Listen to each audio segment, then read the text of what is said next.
Spatial databases are also known as geodatabases, monodatabases, concurrent databases, and none of the above. What is the correct answer? So spatial databases are geodatabases.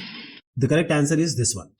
What are geodatabases? Now, geodatabases, the name is coined by a very good company. First, understand geo is earth. It's globe where we live. Now, this has come from, geodatabases has come from ESRI, geodatabase.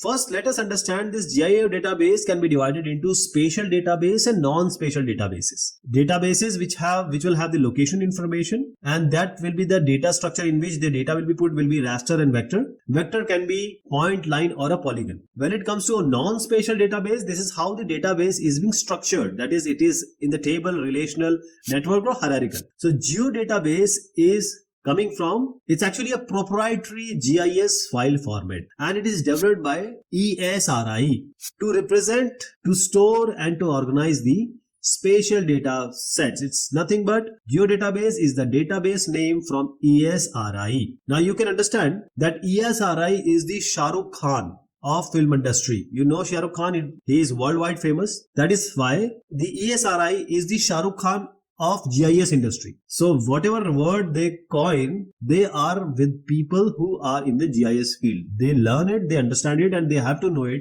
that geodatabase is a special database from ESRI.